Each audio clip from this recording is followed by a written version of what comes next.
Before we turn our attention fully towards that game tonight, though, Anthony, the report that Dan Hurley is headed to the Lakers potentially, that the Lakers are trying to lure him with a quote-unquote massive offer, according to Adrian Wojnarowski at ESPN, also leaves a conversation about college basketball. And I think this conversation is a good one to be had because there is, like, I just think the framing of it by some people is wrong. Shocker. People have different opinions about things that we're making predictions about. No one knows exactly what's going to happen. But when we talk about this, I think some people immediately jump to this is the end of college sports. That if a coach like Dan Hurley leaves, and if guys like Nick Saban are retiring on college football or on the college football side, if you have Coach K being like, I'm good. And I think a big one on the basketball side, Jay Wright. Like, Jay Wright's not old.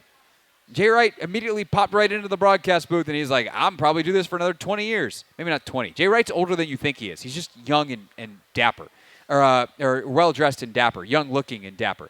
But if all these legendary coaches are like, I don't really want to deal with this new reality, people are like, this is the end of the sport. And I don't think that's true.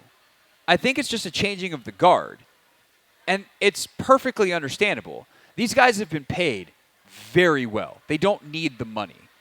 And so if they're going to have to change how they do business, why would they do that when they can just go retire or be on television? I mean, Saban didn't retire. He probably is getting paid, not what he got paid at Alabama, but he's getting paid a lot of money to be on College Game Day. And he doesn't have to recruit. He doesn't have to deal with the NIL stuff because he has to learn that. He's got to learn how to do the job differently. So you can either have to, at 60-plus years old, do on-the-job training, or you can sit on your money when you've made tens of millions of dollars in a lot of cases for these true legends of the game that we're talking about. Why wouldn't you just sit on your money or go be on television and get to talk about the game, which is not changing, as opposed to having to deal with it? If they totally change, if I'm still doing this in 30 years and I'm in my 60s and they totally change what doing a radio show is, I'm not going to want to learn it. If I've made enough money to retire, I'm going to be like, I'm good. That's the nature of being a human being.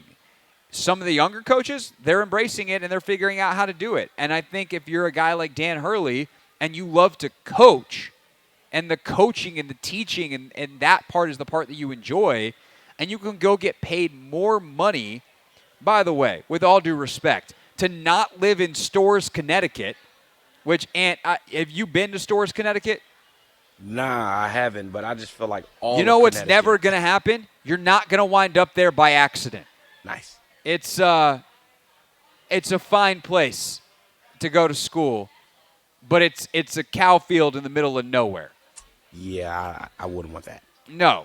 Like, it's the kind of place that you take one road to get to. And if that road's congested, getting there is not a good time. Oh, my God. I do have one way in, one way out? I do have some funny stories about getting to Storrs, Connecticut as someone, because back in my day, Connecticut and Syracuse were in the Big East. So I have done a couple of games and covered a couple of games in Storrs, Connecticut. The point is, if you're going to get paid more money to not have to recruit, to just coach basketball, and not live in Storrs, Connecticut, with all due respect to Storrs, you're taking that freaking job. This is not a reflection of the massive culture shift in college basketball, more so than it is you get maybe the most prestigious job in the entire sport for more money than you're making now to live in a better place, not have to recruit, and deal with the new reality of college basketball and learn a new landscape as NIL is changing.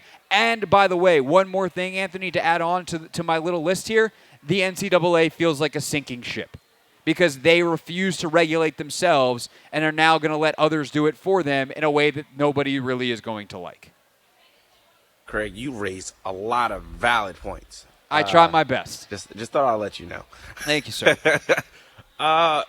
If you're Hurley, though, I have a question for you. If you're Hurley, what are your non-negotiables, though, in your negotiations with the Lakers? Because we've seen what the Lakers have done to these coaches over, the last, I want to say, like 13 years, 14 years since Phil Jackson. For sure. I mean, it's simple. It's years and money. Years, Because money, but also roster. I think the roster over. I think having autonomy. I mean, having the freedom to control and do what you want with the roster. you're not going to get it. Like, and, You don't and think that, so? that gets into the like outside of Pop. Okay. Who else is a coach and GM in the NBA? It's just not how the league works. And while I understand it, like I want input, if I can get a clause that says Rob Pelinka's got to call me before he does something so that I know that I'm not going to get rejection power, but like I want to be consulted. And if he doesn't, he has to pay me an extra $5 million of Genie Bus's money, then sure, get that, let your agent go to town on that. But realistically, like no coach in the league outside of Pop has roster power. That's just not how this league is set up, and nor should it be. It's too hard to scout. It's too hard to watch other teams at the level you need to make trades and understand all that, and also coach your team. You have to have your eyes on your team as the head coach. But if you have years in money, at the end of the day, you're harder to fire because that's a lot of dead money that Jeannie Buss and the Buss family is not going to want to pay. So you're going to have to be disastrously bad to get fired. And if you do, you have the security of the money. And by the way, if Dan Hurley became available, literally every college that wasn't Michigan State with Izzo or like 5 others would probably fire their coach to hire Dan Hurley if he was available. He's that good as a college coach. So you have your fallback. You'd have your paycheck. At that point, like, what more do you realistically want? Yeah, I was more so just looking at the leeway that, if I'm Hurley, I would want. But I think you said it perfectly in terms of like the years and money and that being a factor. But we've also seen coaches, get years and money and still end up. But guess what? It's not like that money's guaranteed. Yeah. You sign your name on the dotted line with 5 years at $12 million per or whatever it is. Yeah. Like you get there, maybe even more with whatever Ty Lue just got. But I think the other thing outside of like contract negotiations, I want years and money if I'm Hurley. On a human level, I want to feel comfortable. Like I want to discuss things with Pelinka. I want to discuss things with the Buss family.